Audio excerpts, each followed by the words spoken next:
Once upon a time, in the medieval lands of Iberia, a tale of conflict and ambition unfolded. The Muslim Moors, hailing from North Africa, had swept across the Iberian Peninsula in the early 8th century, seizing control from the Visigoths. By the 11th century, the Christian kingdoms of northern Spain found themselves growing stronger, fueled by a desire to reclaim their lost territories.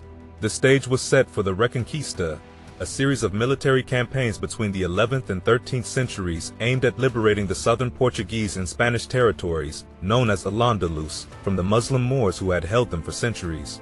The Christian kingdoms of Aragon, Catalonia, Castile, Leon, and Navarre, along with the independent state of Portugal, were the key players in this epic struggle. Amidst the chaos, the Córdoba Caliphate's internal strife in 1031 CE provided a golden opportunity for the Christians to make their move. As the states battled both Muslims and occasionally each other, the political landscape of Spain transformed into a complex web of small kingdoms. Independent adventurers like Rodrigo Diaz de Vivar, famously known as El Cid, seized the moment, establishing their own short-lived realms. The Reconquista gained momentum with the entry of a new player on the Muslim side, the Almoravids, a fundamentalist sect from Morocco. Their interest in Spain added another layer to the melting pot of conflicts. The crusading spirit found a staunch supporter in Pope Urban II, who offered spiritual rewards for the Iberian Peninsula in 1096. King Alfonso VI of Leon and Castile marked a significant triumph by capturing Toledo, the once revered capital of Christian Spain, in 1085. Yet, unlike the Crusades in the Holy Land, the Reconquista had a distinctive character. Political expansion and settlement were the driving forces, and the conflicts predated the arrival of Crusade indulgences. The historian C. Tyerman emphasized this difference, stating that in Spain, political factors were the catalysts, not the other way around. The motivations behind the Reconquista remained a subject of debate among historians. While some saw religious fervor driving the conflict, others pointed to more earthly desires such as the lure of booty and forced tribute. Campaigns in Spain varied, and not all were crusades, but those blessed by the popes enjoyed the full support of mass preaching, church taxes, the symbolism of bearing crosses on the battlefield, and the promise of a direct road to heaven for those who sacrificed their lives for the cause. And Alfonso I of Aragon, a wise and strategic ruler, sought to bolster the Christian cause in the Reconquista. With no heir to inherit his vast kingdom, he made a bold move, granting extensive estates to the Knights Hospitaller and Knights Templar, renowned military orders of warrior monks. These professional defenders had earned their stripes in the Crusader states of the Middle East and were now called upon to make themselves indispensable in the defense of Iberia. The Knights Templar and Hospitallers, though initially hesitant due to the distance from their Middle Eastern headquarters, eventually succumbed to the allure of vast estates. In 1143, the Templars and in 1148, the Hospitallers committed their knights to the Reconquista. Meanwhile, the Iberian Peninsula saw the birth of its own local military orders. The Order of Calatrava, founded in 1158, became renowned for its knights adorned in black armor. The 1170s proved to be a decade of burgeoning military orders, with the establishment of the Order of Santiago, Montjoy in Aragon, Alcantara, and in Portugal, the Order of Evora. Unlike their foreign counterparts, these local orders enjoyed the advantage of not having to send a portion of their revenue to a distant Middle Eastern headquarters. As the Reconquista gained momentum, more warriors were drawn to the riches and opportunities presented in southern Spain. Professional adventurers from various parts of Europe, especially northern France and Norman Sicily, flocked to join the cause, further swelling the ranks of those fighting under the Christian Spanish rulers, and the Second Crusade took center stage. While its primary focus was on recapturing Edessa and Upper Mesopotamia, additional objectives in Iberia were endorsed by Pope Eugenius III.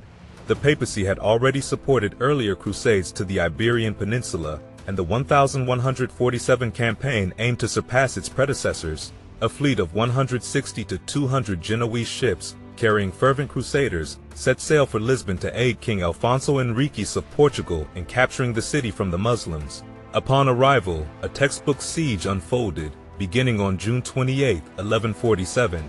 Massive siege towers and catapults, launching an impressive 500 stones per hour, brought success, and Lisbon fell on October 24, 1147. The Crusaders, not content with their triumph, continued their campaign against the Muslims. Led by King Alfonso VII of Leon and Castile, they captured Almeria in southern Spain on October 17, 1147, with the Genoese promised a share of the city. Tortosa in eastern Spain succumbed next on December 30, 1148, aided once again by the Genoese, who were promised a similar prize percentage. However, an attack on Jaén in southern Spain in 1148 ended in failure, highlighting the unpredictable nature of this tumultuous era. And, as the sun set on the medieval landscape of Iberia, a new dawn of hope emerged for the Christian kingdoms. The year 1212 marked a pivotal moment when Pope Innocent III threw his weight behind the idea of liberating the Iberian Peninsula. This support came as a timely boost for the Spanish kings, who had suffered a heavy defeat at the Battle of Alarcos in 1195, leaving them in a state of despair. However, the road to Christian victory was not without its challenges. Internal divisions plagued the Christians in Spain, with King Alfonso IX of Leon forging an alliance with the Muslims. This unconventional strategy led to his excommunication by Pope Celestine III, who went a step further by granting remission of sins to any Christian who dared to fight against the king. The once united Christian forces now found themselves engaged in internal strife, a stark departure from the unified front they needed against the common enemy. In the complex tapestry of alliances and conflicts, a long-standing tradition of cooperation between Muslim and Christian statelets in Spain existed. Trade and economic interests often transcended religious differences, and the Muslims were not universally demonized as the enemy, unlike the sentiments prevalent in the Middle East. The turning point arrived at the Battle of Las Navas de Tolosa in 1212. A coalition of 3 Spanish kings dealt a decisive blow to the Muslims, shattering their hopes of recovery. With this victory, the Christians gained momentum, achieving a series of significant gains. Córdoba fell in 1236, followed by Valencia in 1238. The grand city of Seville, after a prolonged siege, succumbed in 1248. By the mid-13th century, the once mighty Muslim territories were reduced, with only Granada remaining. The emirate clung to existence but was forced to pay tribute, a symbolic acknowledgement of its subservience, which endured until 1492. Unlike the Crusades in the Holy Land, no serious attempt was made to invade Muslim territory in North Africa. The Reconquest did not transform into outright conquest.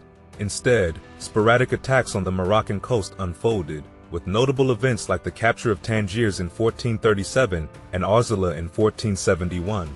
And so, as the dust settled over the reclaimed lands of Iberia, a new chapter unfolded. In the reconquered territories, the Muslims faced a unique fate. Few were converted to Christianity, and the majority were allowed to continue practicing their religion as a protected minority. This reversal of roles marked a departure from the religious dynamics of the past centuries. Christians were encouraged to migrate southward, altering the landscape with the replacement of Arab place names and the conversion of many mosques into churches. Yet, some mosques endured, and the echoes of Muslim calls to prayer lingered in the air of Spanish cities. As the Christian states established their dominion, mutual suspicion cast a shadow over their interactions. Each state feared the dominance of Castile, suspecting it harbored intentions to absorb its rivals. The challenge of controlling the newfound territories, especially the influence of the burgeoning class of magnates, posed a formidable obstacle. In response, the Castilian crown took measures to nationalize many local military orders in the latter half of the 15th century, seeking to centralize control and ensure stability. The consequences of the Reconquista were not confined to the Iberian Peninsula alone. The Crusades in Spain fostered an image of Christians as specially favored to rule. This notion persisted through the centuries, embedding itself in the institutions of Spanish government and fueling religious intolerance that would mark the region in the 15th and 16th centuries. The ideology of the Reconquista, with its spread of Christianity through violence, found new application in the Spanish and Portuguese conquests of the New World. Christopher Columbus' voyage of 1492 marked a pivotal moment in history, as the echoes of the Reconquista reverberated across the oceans, leaving an indelible imprint on the unfolding story of colonization and exploration.